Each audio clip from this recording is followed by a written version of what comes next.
All right, guys. We're gonna get right into this video, man. This got real heated with your boy Ten Pool. This guy's one of these failing podcasters that got his his name, with the whole MAGA. Let's all be right wing conservatives for the time being, so Trump could get into office and do something about this economy that obviously it doesn't look like he's doing much, guys. But yeah, he's one of those guys, and he's always tiptoed around the Zionist issue, right? The Israel issue, kind of like how Alex Jones doesn't want to call the elephant in the room, right? So he's one of these guys, and that's why he's losing respect, right? So one of the fans on his show calls him out, and they're like, "Hey, why are you so inconsistent about Israel, right?"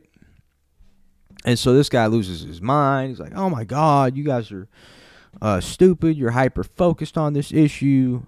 Right, and then Myron slaps him with some facts, guys. Let's get into this video, man. This is interesting. Get from this dude, Blackest Panther, saying, "Why are you, Tim? You're logically inconsistent. Why are you more likely to be deported for burning an Israeli flag than an American flag?" Yo, I don't care about your retarded obsession with Israel. Yeah, it's not that. Shut up, you Israel obsessed morons. It's about the trade I don't routes. care. I don't care. I don't care. Stop. I don't care if it's Ukraine. I don't care if it's Israel. I don't care if it's Afghanistan. I don't care where you're from. I don't care if you're from Japan. If you're from Japan, you come to this country and they start protesting and declaring that Americans should change our behavior for you. Get out. I got to be honest.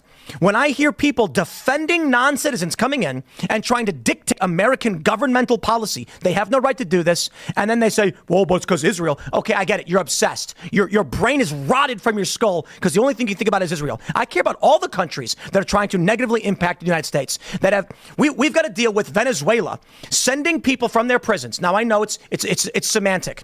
They're not literally taking people out of prisons, putting them on a bus and saying, go to America. They're releasing them and saying, get out of the country, go there instead. We don't want you. And then when they come here, Donald Trump says, we want to send these Venezuelan gangs and prisoners, former prisoners, cons and criminals back to Venezuela. They say no. So what does he do? He cuts a deal with El Salvador. These are criminals from Venezuela. You take them. We don't want them. The Democrats then say, we're going to keep them here. And then you super chat, but it's Israel. This is why our country is being screwed over and mercilessly beaten. And it's why we're facing these catastrophes that we're facing. Okay, because of the myopic view of so many people. I do these debates and conversations, and they're focused on one super stupid. Let me put it this way. During Occupy Wall Street, one of the most amazing moments was when some guy stood up during the General Assembly and he screamed out, "What is wrong with you people? The only thing we need to focus on is fracking. It is the center of all of our problems." And I thought, my God, there are people that live in bubbles. They only see one thing. That's the only thing they care about. Me, I got a bubble. I do. It's America. So if it's Venezuela, if it is Ukraine, if it is Russia, Iran, China, Israel, or otherwise, and they're negatively impacting us, I'm going to say, stop. I don't want to be involved in this. People need to focus on on the issue, and that is, we have a system of governance. We have a body politic. The American people, for hundreds of years, have built and they've planted trees whose shade they know they will not sit beneath. Blood and treasure sacrificed to make the greatest nation this world has ever seen. Over the past 30 years, our border has been porous, our manufacturing base eroded and stripped away, and now Donald Trump is doing what he thinks he can, and I say thinks because we don't know how it's going to play out, whether it be tariffs, securing the border, to try and bring back some semblance of a cohesive nation. I will just say it that way. I don't care if they're anti-Israel. I don't care if they're anti-EU, whatever it is. I don't care if they're pro-gun or anti-gun. People from foreign countries that come here as guests that want to get up in our business and dictate what we should do, I think, and depending on the severity, for sure, get out. And I'm not going to cut a special pass for all the Canadians, each and every one of them, who keep coming to the United States and then running political shows telling us what to do. With all due respect, I'll cut them some slack, okay? They're our neighbor to the north. They're directly on our border, and we have a shared culture. I understand why they're fleeing Canada, but I will say this as much as many other people have said it. You've got British people like John Oliver, and you've got a lot of Canadians, even conservatives, coming from Canada to the United States and then telling us what to do with our government. And I think there's a problem with it. So if they decide we're going to kick you out, I'm going to be like, yeah, well, again, I think it's very important because the only country that has this influence, and I know you say, hey, well, why Israel, why Israel? The problem is that Israel has undue influence on our country. There's no other country where we are literally legislating criticism of them, like to deport people for criticizing it. Agreed. Like someone can burn an American flag on a college campus and be totally fine. But if they burn an Israeli flag, anti-Semitism, they get deported. So I think that's why people are singling out Israel, because we dictate a lot of our laws based on them. And that's the problem here. Now, I agree. That said, I agree.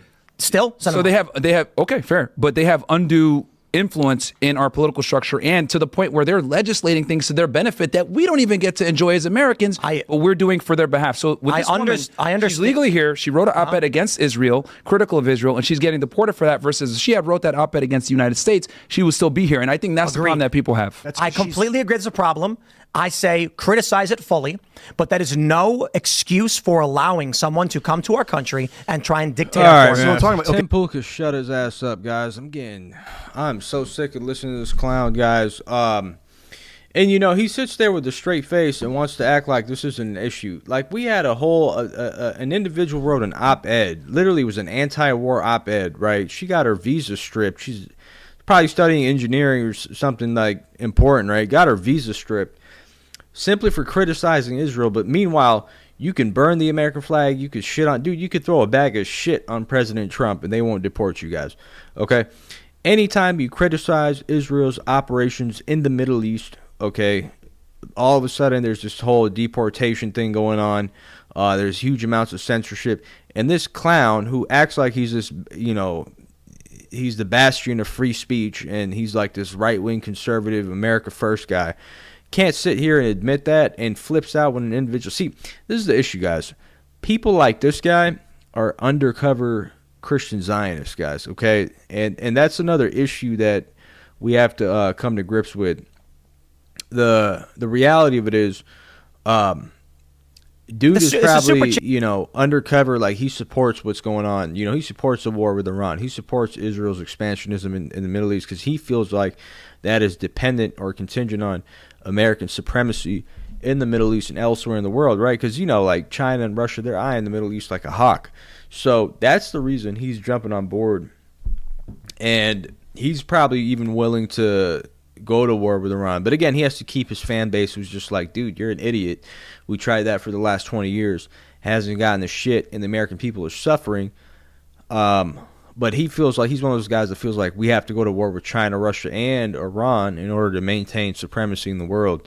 And dudes like this, like, and that's why they lose their viewership, guys. That's why they're like tanking in number. Like, that's why he's inviting all these other people that, you know, it's like, it's retarded, man. It's just literally stupid, you know? Anyways, man, let me know what you guys think of the comment sections down below, man. Like, comment, subscribe. Peace.